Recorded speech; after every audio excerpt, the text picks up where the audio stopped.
যুবকদের সমস্ত problems solve করার জন্য আপনারা অনেক ট্র্যাক দেখাতে পারেন, আমি আমার জায়গা থেকে মাত্র 2টা সলিউশন দেবো। কয়টা ভাই? এই 2টার উপর আমল করেন, 40 দিন আমল করবেন। কয়দিন? প্রেসক্রিপশন করছি, মাত্র 40 দিন।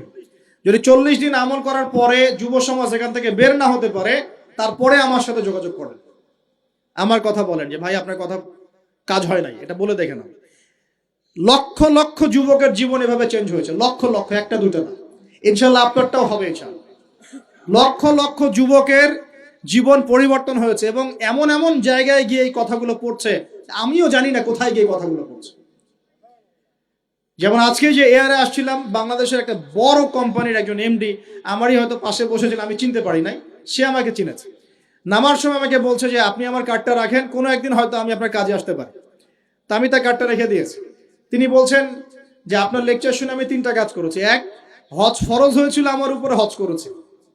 2, আমি বড় একটা সুদী কোম্পানির মধ্যে ছিলাম, আমি সুদের সমস্ত সম্পদ দান করে দিয়েছি। সুদ তো ছেড়ে দিয়েছি, সুদের সমস্ত সম্পদও দান করে দিয়েছি। আর 3 নাম্বার, নামাজে গাফেল ছিলাম, নামাজ ধরেছি। তো আমি কিন্তু তাকে চিনিও না এবং তিনি কত বড় কোন কোম্পানির এমডি তাও জানি না। এরকম নিঃসন্দেহে এই কথাগুলো লক্ষ লক্ষ কোটি কোটি মানুষের কলিজার মধ্যে আসার করবে ইনশাআল্লাহ তাআলা। আমি জাস্ট 2টা সলিউশন বলবো, অনেক বেশি কথা বলবো না। প্রিয় যুবক ভাই, আপনার সলিউশন এই বেকারত্ব, মাদক, মেয়ের প্রতি আসক্তি, হ্যাঁ, হতাশা, চাকরি না পাওয়া, এই যে ব্যাপারগুলো, পারিবারিক চাপ, হ্যাঁ, তারপরে আপনি মাঝে মাঝে হয়তো একটু এগ্রেসিভলি একটু গুন্ডাগার্দি করছেন, নাউজুবিল্লাহ, এই যে প্রবলেমসগুলো, এগুলো সলভ আপনাকে 2টো জিনিস করবে। 1, আপনি জাস্ট 5টা ওয়াক্ত নামাজ জামাতে পড়ার চেষ্টা করবেন। একটা 5 ওয়াক্ত মানে 5 ওয়াক্তই, মানে আপনাকে ফজরে উঠতে হবে, এশার নামাজও পড়তে হবে। ফজরে উঠতে হলে যদি আপনাকে সারা রাত জেগে থাকতে হয় তাহলে জেগে থাকবেন, যদি আর্লি ঘুমাতে হয় তাহলে আর্লি ঘুমাবেন। 2টা সলিউশন। মানে এখন তো অনেকেই রাত চলে যায় 3টা, 3:30, 4টা পর্যন্ত জেগে থাকে, কারণ এখন তো দিন রাত হয়ে গেছে, রাত দিন হয়ে গেছে, তাই না? এটা ক্ষেত্র বিশেষে জায়েজ হতে পারে, কিন্তু সবসময় এটা করা যাবে না। যেমন রমজান মাস, দেখা যায় রাতের বেলা অনেকেই ইবাদত করে না, একবারে ফজরের নামাজ পড়ে হয়তো জিকির আজকার তেলাওয়াত করে মানুষ ঘুমায়, এটা আলাদা বিষয়, কিন্তু সারা সারা জীবন তো এই কাজটা করা যাবে না, যাবে? তো আর্লি ঘুমানোর চেষ্টা করা ভালো। যদি না পারেন, যদি আপনার রাত জাগতেই হয়, তাহলে ফজরের নামাজটা পড়ে অ্যাটলিস্ট ঘুমাবেন, ঠিক আছে? 1 নাম্বার, 5 ওয়াক্ত নামাজ জামাতে। যদি জামাত না পান বাসায়, যদি জামাত না পান তাহলে পরবর্তীতে কাউকে নিয়ে জামাত করে নেবেন। একবারই পান নাই, ঘুমিয়েছিলেন, কোনো সফরও ছিলেন বা ইত্যাদি, আপনি একা হলেও পড়ে নেবেন। 5 ওয়াক্ত নামাজ ছাড়বেন না, ওয়াদা করেন আজকে 5 ওয়াক্ত নামাজ কেউ ছাড়বেন না, ওয়াদা করেন। আল্লাহ পাক কবুল করুন, বলি আমিন। এই নামাজ, ইন্না সালাতা তানহা আনিল ফাহশাই ওয়াল মুনকার, আল্লাহ পাক নিজে বলেছেন এই নামাজ সমস্ত পাপের কাছ থেকে তোমাকে দূরে রাখবে ইনশাআল্লাহ, ইনশাআল্লাহ। আর একটা কথা মনে রাখবেন, যে নবীর শান শওকত নিয়ে আমরা আলোচনা করেছি এবং করতে যাচ্ছি। রাসূলুল্লাহ সাল্লাল্লাহু আলাইহি ওয়াসাল্লাম মুমূর্ষ অবস্থায়, একদম মুমূর্ষ অবস্থায় উম্মতের জন্য যে নসিহতগুলো করেছেন, তার মধ্যে একটা হচ্ছে as-সালাত, as-সালাত ওয়া মা মালাকাত আইমানুকুম, নামাজ, নামাজের ব্যাপারে যত্নবান হয়েও এবং তোমাদের অধীনস্থদের ব্যাপারে যত্নবান হয়েও। এই 2টা কথা। শেষ ওয়ার্ড মানুষ কি বলতে পারে?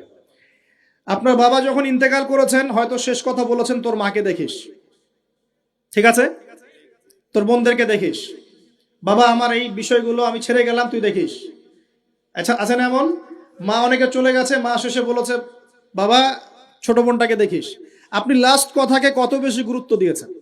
যাদের পিতা মাতা চলে গেছে এবং শেষ সময় তারা কাছে থাকার সৌভাগ্য ছিল, তারা কিন্তু বুঝতে পারে শেষ কথার কত গুরুত্ব। গুরুত্ব আছে কি নাই? গুরুত্ব আছে কি নাই? শেষ কথা মানুষ সবচেয়ে কঠিন ভাবে মনে রাখে কি না? নবী সাল্লাল্লাহু আলাইহি ওয়াসাল্লাম আমাদের সবার নেতা, আমাদের নবী, আমাদের আদর্শ, আমাদের সবচেয়ে উসওয়াতুল হাসানা, যাকে যাকে আল্লাহ পাক এই পুরো রাহমাতুল লিল আলামিন হিসেবে সৃষ্টি করেছেন, উম্মতের সমস্ত কবিরা গুনাহগার মানুষের জন্য সুপারিশ করে আল্লাহর হুকুমে তাদেরকে জান্নাতে নিয়ে যাবেন ইনশাআল্লাহ। সবাই যখন নিজেকে নিয়ে ব্যস্ত থাকবে, তিনি তখন উম্মতকে নিয়ে ব্যস্ত থাকবেন ইনশাআল্লাহ। একটা হাদিসে তিনি উম্মতকে ভাইও বলে সম্বোধন করেছেন। কাশ আমি যদি আমার ভাইদেরকে দেখতে পেতাম, হাদিসটা সহিহ, কাশ আমি যদি আমার ভাইদেরকে দেখতে পেতাম। সাহাবীরা বলছেন আমরা কি আপনার ভাই নই? নবীজি বলছেন না, তোমরা আমার সাহাবী। আমার ভাই তারা যারা আমার পরে আসবে, তোমাদের পরে আসবে, আমাকে না দেখেই ঈমান নিয়ে আসবে ইনশাআল্লাহ। এখানে কি আপন ভাই বোঝানো হচ্ছে? সেটা বোঝানো হচ্ছে না, এখানে বোঝানো হচ্ছে কাছের, আমার আত্মার সাথে সম্পর্ক ওদের। আমাকে না দেখেই তারা আমার প্রতি বিশ্বাস করবে ইনশাআল্লাহ। করবে কি না? আমরা কি দেখেছি নবীকে?